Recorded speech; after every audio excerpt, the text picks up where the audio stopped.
Ассалаумағалейкум қазақ елі. Бүгін 12 мамыр 2026 жыл. Бүгін Астана қаласында Астана РЛТ-ның төрағасы болып сайланған Сити транспорт систем басқармасының төрағасы Асылбек Дүйсебаев тілшілердің алдында отырып, бұлай Астананың жақында демалыс күндері 16-17 мамыр күндері Астана РЛТ-ның жолаушы тасымалдау несіп алғаш басталады деді. Сөйтсек 17 мамыр президент Қасым-Жомарт Тоқаевтың туған күніне сыйлық ретінде болайын деп жатқан сияқты түйілді бізге. Сол айтпақшы, сол кісі айтып жатыр, РЛТ-ның 4 вагоны тұратын орындары 142 орындық бар, тұрып тұратын адамдардың барлығын есептесек 624 адам сиятын сыйымдылығы. Сөйтіп, ол 18 станция анау Нұрлы жол вокзалынан бастап әуежайға дейін жүріп өтеді. Жүргізушісі жоқ, шопыр болмайды екен, өзі электронный пультпен басқарылады екен. Және осы жыр болған бұның шығу о бастағы 2005 жылы экс-президент Нұрсұлтан Назарбаевтың бастамасы болған жоба сол кезде қаралып, 2007 жылы сол Астана РЛТ деген құрылып, оның басшысы Талғат Ардан деген кісі басталды. Сол кезден бастап жобаға қаржы тарту мәселесі бойынша сөйтіп ол 2011 жылға келіп, Астана қаласының әкімінің орынбасары Талғат Сұлтанбекұлы осыны басқарып жүрді. Сөйтіп ол жобаға ақырындап тоқтап қалған мерзімдері болды. 2013 жылы Астананың әкімінің орынбасары болып Нұралы Әлиев келді. Содан бастап 2005 жылы бағаналар ұрылып қағыла бастады. Сөйтіп Қытай Халық Республика Демократиялық банкінен бөлінген 2 миллиард 8 миллион ақша бөлінді. Ол Астана банк арқылы берілген ақша. Кейін 2017-ге келіп ол жоба тоқтап қалды. Сөйтіп ол ырың-жырың болып 2019-ға келіп тіптен мүлдем тоқтады. Сөйтіп жаңағы жұмсалған қаржы қайда кетті, бір құдайға аян. Сөйтіп басшылары Талғат Мардан мен жаңағы Қанат Сұлтанбеков шетелге қашып кетті. Бүгінгі таңда Талғат жаңағы Сұлтанбеков Американы бойтасалап жүр Америкада. Ал Талғат Ардан болса Түркияда 2025 жыл өткен жылы ұсталған. Бірақ Түркия мен Қазақстанның арасындағы экстрадиция жүйесі келісім шарты болмағандығына орай әлі елге қайтарылған жоқ. Сырттай 7 жылға сотталған еді, оның мерзімін созып 9 жылға сырттай соттаған. Міне қысқаша мәлімет. Сосын олған бөлінген қыруар қаржы 2019 жылға келіп Астана банкротқа ұшырап, үшті түйілсіз жаңағы жұмсалған ақшаның қайда кеткен бір құдайға аян. Сөйтіп жаңағы кісілердің атына 5-7 миллиард ақшаның жымқырды деген қылмыстық іс қозғалды үстеріне. Сөйтіп 4 адам 5 жылға сотталды, ал шартты түрде 3 адам сотталды. Осылай Астана РЛТ-ның тарихы қысқаша осылай. Енді одан кейінгі 2021-ге келіп, ол қайтадан ақша бөлініп, мемлекет бюджеттен бөлініп, жаңағы қаржыға мүлдем қатысы жоқ. Жаңадан Қытай Халық Республикасының компаниясы келіп, тұрғызып, бүгінгі таңда міне барлығын сақадай сай қылып, ертең демалыс күндері ашылмақшы болып жатыр. Бұл енді РЛТ-ның тарихы 20 жылдан астам уақыт бойы біз 18 станциясы бар Нұрлы жол вокзалынан әуежайға салынып жатқан РЛТ Астананың осы вагондар адам тасымалдайтын вагондарының қысқаша тарихы осылай болады. Ал Қытай Халық Республикасы көршімізде қарасаңыз, осы 20 жылдың аясында олар Астана сияқты 1000 қала салып тастады.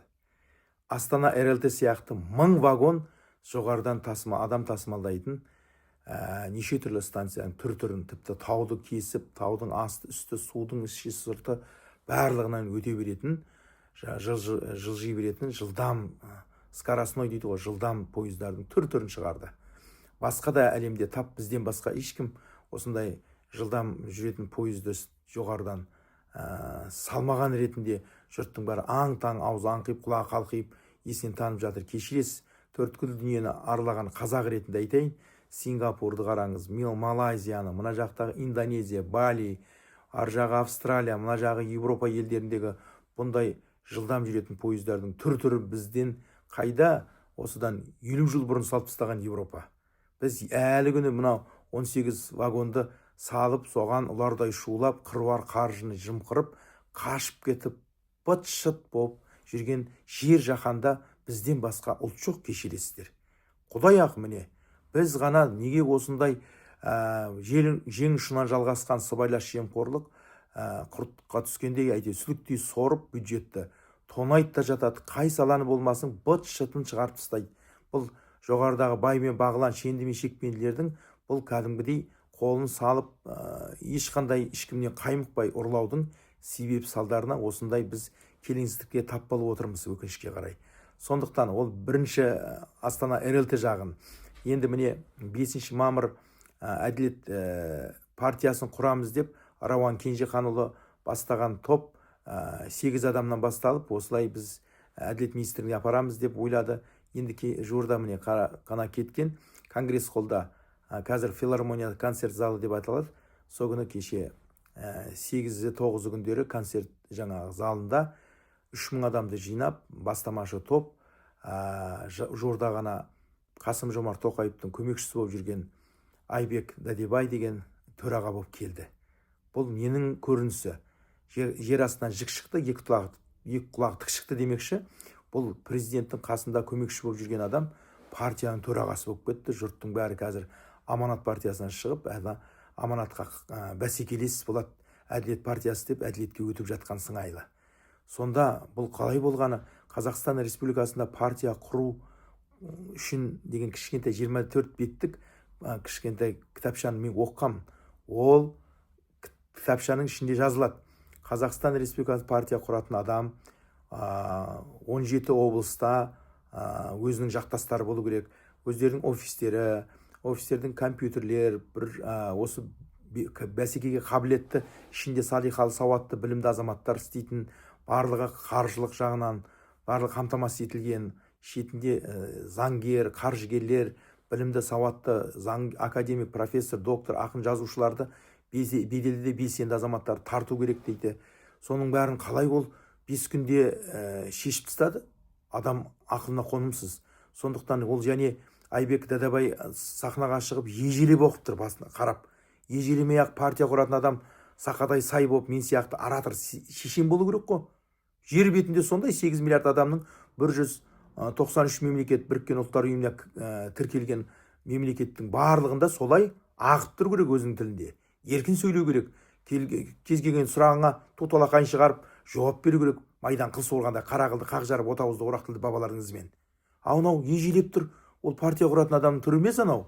Өзіне сенімсіз, қалбалақтап не айтып тұрғаны өз белгісіз. Айналайын-ау, ондай болмайды ғой. Ол адамда көзін бақырайып тұрып, халық ақмақ емес қой, қазір бәрін біліп көрінген, білімді ғылым дамыған заманда өмір сүреміз ғой, көкем-ау. Өзінен өзі бірден неге бұлар сонша тез асығыс? Баяғыдан бері неге құрмайды? Тоқаевтың келгеніне 7 жыл болды. 7 жылдан бері ақырындап құрса, адам сенуші еді. Мынаған ешкім сенбейді. Ұлттық кеңес деді, ол тоталақай шықты. Қайда кеткен бір құдай қаян. Одан кейінгі келген естуші ел боламыз деді, ол да болған жоқ. Енді азаматтық қоғам құрамыз деді, ол да әшейін далбаса, қыруар қаржы. Енді мына 28-29 мамыр Астана қаласында Евразиялық форум болады. Оған Ресей президенті Владимир Путин келейін деп жатыр деп сыбыстар шығып жатыр.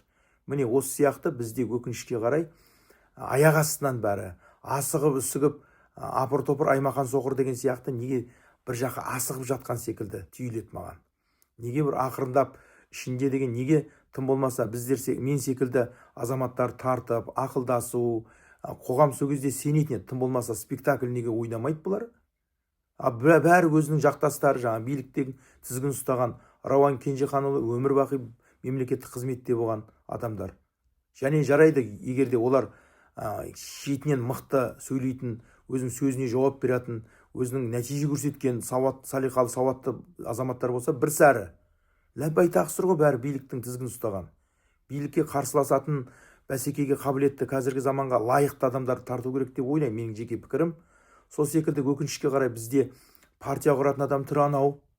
Оған бәсекеге қабілетті адамның ішінде ештеңе көрмей тұрмыз. Ешкім қойнында жатқан қатыннан басқа ешкім танымайтын адамдар ана жерде, кешіресіздер. Қоғамда олардың Айбек Дәдебайдың не болмаса Рауан Кенжеханның бірде-бір мақаласын оқымаған жоқ. Өйткені биліктегі тізгін ұстаған билік енді неше түрлі салаға қоғам бөлінеді ғой. Ғылым саласы, білім саласы, мәдениет саласы, ақпараттық сала, спорт, музыка, жаңағы агротехника, жаңағы ауыл шаруашылығы, жаңағы сан-қаққа бөлінеді. Сол туралы тым болмаса өзінің ойын ортаға салу керек. Көкем-ау, бірдеңе айту керек қой ол адам. Осы қоғамды қамтитын қордаланған мәселе шаш етектен елімізде. Сол мәселелерді айтатын, майдан қыл суырғандай жеткізетін, нысананың онын ұрып майдан қыл суырғандай жеткізіп сөйлеу керек қой ол. Ол өзінің ойын артынан, одан артынан қазақ еру керек. Қазақшаны ыңқ сөйлей алмай тұрғаннан мен қазақ ермеймін оның артынан. Екі дүниеде. Айналайын-ау, сен өзің ана тіліңді білмей жатып, сен қалай ертең партия басқарасың? Партия басқару бір ойыншық секілді болып қалды. Айналайын-ау, ертең құрылтайға депутаттар ішінен өтеді деп жатыр. Кім өтетінің бір құдай қаян, бәрі бесенеден белгілі, биліктің қуыршақ партиясы болайын деп тұр ғой. Басқа не? Кезінде Назарбаев 2005 жылда ойлап құрастырып, Отан партиясына сол кездегі Асар партия деп қызын Дариға Назарбаеваны әкелді, кейін жеме-жемге келгенде екеуін қосып жіберді бір күнде. Осындай да бола ма сайқымазақ? Жер бетінде бұндай сайқымазақ жоқ. Мен бүкіл әлемдегі талай диктаторларды, мына Индонезиядағы Сухартоның мемлекеттік басқару жүйесін білемін. Африканың Угандадегі Амин деген бір жынды бүкіл өзінің қарсыластарын өлтіріп, етін қуырып, өзі сорпашын ішкен бір есуас болған Амин деген, бәрі біледі. Соның өзі партияны бүйтіп құрмаған. Ана Парагвайда бір тағы бір 35 жыл басқарған жаңағы Альфредо Стресснер деген бір жынды болған. 1954-тен 1997-ге дейін билеген. Соның өзі бұндай партияларды құрмаған, кешіресіз. Соның ақыр сонда ол биліктен кеткен кезде өзінің жаңағы Парагвайдың адамдары, қарсыластары, Антонио Майданның несі қарсыластары, соның келіп, ана ескерткішін бұзып, ескерткішін бетонмен төбін бастырып, астына жазып қойған, бастырып қой. Ешқашан бұндай диктатор бізге керек емес деп. Оны төрткүл дүние біледі оны.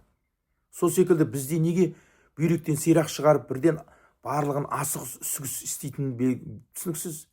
Сондықтан бұлардың білімділігінің тайыздығы, тіпті саясаттан сауаты жоқ екендігінің айғағы. Тіпті ештеңеден хабары жоқ, әлемде не болып жатқанынан хабары жоқ секілді түйіледі маған. Лайк басыңыз, пікір жазыңыз, көріскен күн жақсы, сау, саламат болыңыздар.